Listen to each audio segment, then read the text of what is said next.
I still hate them, but I am not mad anymore. In January, I realized that she was involved in another relationship.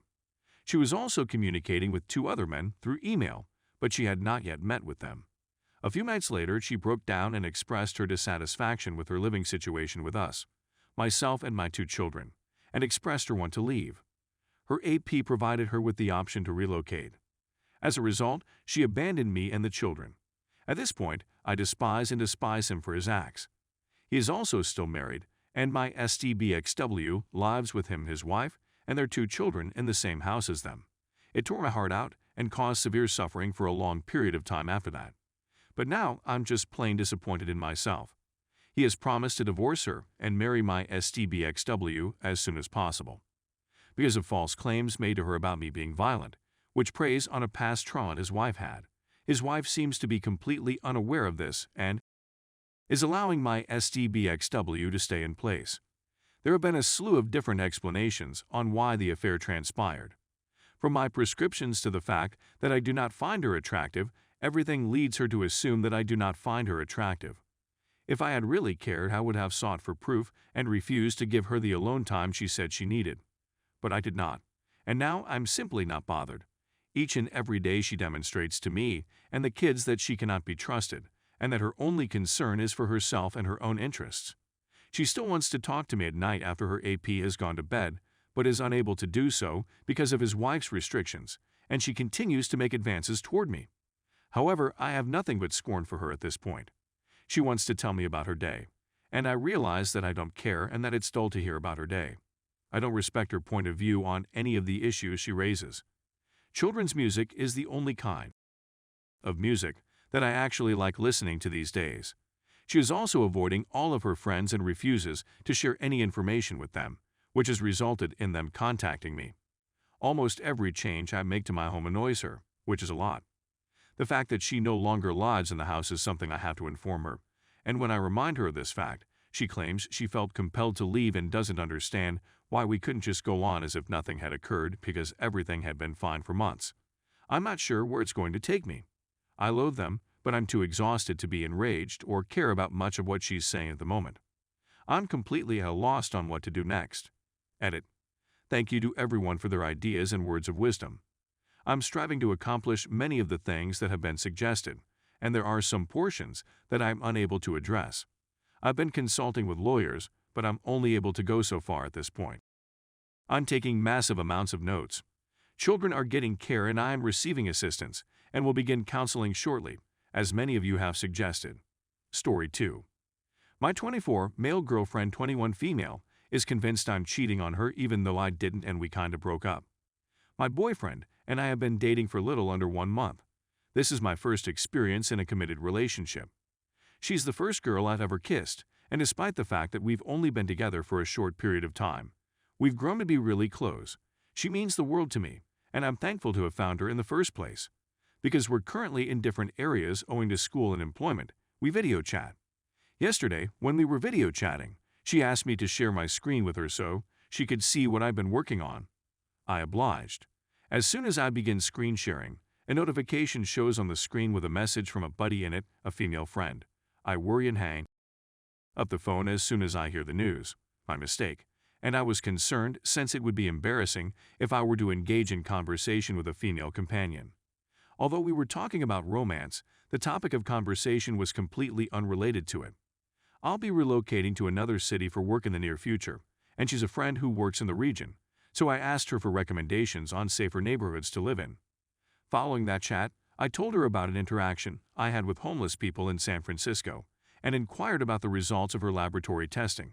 Upon being asked about her plans, she said that she was going to see her parents and that the food in the city where her parents live is excellent. In addition, I inquired about the cuisine in that city. Then she said, "Oh, there's excellent Mexican food, blah, blah." In all honesty, I was simply attempting to start a conversation because I didn't want to come out as unapproachable. I had never regarded her as a potential partner, and I acknowledged that it was my fault for delving into the matter for any longer than was absolutely essential. Despite the fact that I gave my partner screenshots of the discussion, she remained dubious. The term was used to refer to me, with the implication that I'm precisely like the other men she's met so far and that I'm playing a joke on her. It broke my heart because I would never treat her in that manner, and he is the first guy I've ever dated in my whole life. I'd even recommended that she call a female friend of mine to confirm that we weren't dating and that I wasn't cheating on her with another woman. After I declined, she became upset, telling me that we should end our relationship and that I should never communicate with her again. She even used a racial insult towards me, which infuriated me to the point that I declared that I was better off without her in my life. She answered my call around 5 minutes later to express her regret for the offense. The next day, I called her and informed her that I was going to block her on social media in order to get over her. She was understandably upset. She inquired as to whether I would be willing to send a text message to a female friend to alert her that I had a female companion. In response to my telling her that I did not want to be with her because of the slur she used, she hung up on me. The incident occurred the day before yesterday, and now I feel like a piece of garbage. I miss her so much that not a single second goes by without me thinking about her. Her presence in my life gave me hope for the future, and she was the best thing that had ever happened to me. I realized that she felt angry and said things she shouldn't have, but she did express regret and accept my apology. Despite my best efforts, she is still convinced that I cheated on her, and I am at a loss for what to do next. The notion that she believes I'm cheating on her breaks my heart, and it makes me unhappy to think that she believes I'm cheating when I am not. I really want her back, but I'm at a loss on what to do at this point. I really adore her and adore her company. I'd even messaged a friend and informed her that I had a girlfriend, and when she inquired about seeing her, I informed her that it would be difficult. Story 3.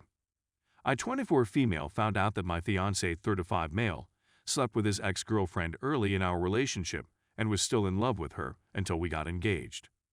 Our relationship began via my ex-best friend, let's call her M, who also happened to be my fiancé's ex-girlfriend. I cut up our communication a few months ago because I was fed up with her negativity and suspected she was having an affair with her husband. To cut a long story short, I just found that my fiancé and M had a secret wild night a few months into our relationship, thanks to explicit detailed messaging between them. I was under the impression that our relationship was going swimmingly at the moment. Several dates, a lot of sweet talk, and a number of nights spent together are in order. Then, after being confronted with the evidence, my boyfriend said that his feelings for her had diminished soon after a major romantic vacation we took to Hawaii a month before we got engaged. We'd been talking about getting married for months before it finally happened. It is in my best interest to forgive him and focus on our relationship. Yet I am quite unhappy, and I question how meaningful the majority of our relationship has been. I cry almost every day because it's tough to come home to him, and despite the fact that he seems to be honest, he continues to behave in the same manner as he always has, frustrated that I'm still in such misery, and he is powerless to change it. He professes to be willing to go to any extent to better our relationship, yet he is apathetic and uninterested in taking the initiative. He just wants me to be specific in describing what I need. It's like a road plan for how to recover from infidelity. But I'm exhausted, and I'm not in the mood to micromanage at this point in time. I want him to do his own research, consult with his close friends, and give serious consideration to how he may be able to assist me. Is this too much to expect of a person? What are your opinions on the matter? What were your expectations about your partner's behavior? Update: I'm in the process of packing my possessions. Thank you very much for your thoughts and for participating in an open dialogue. The other day, my fiancé and I had another conversation in which he pointed out his severe lack of empathy and inability to experience loss. I'm snipping the cord right now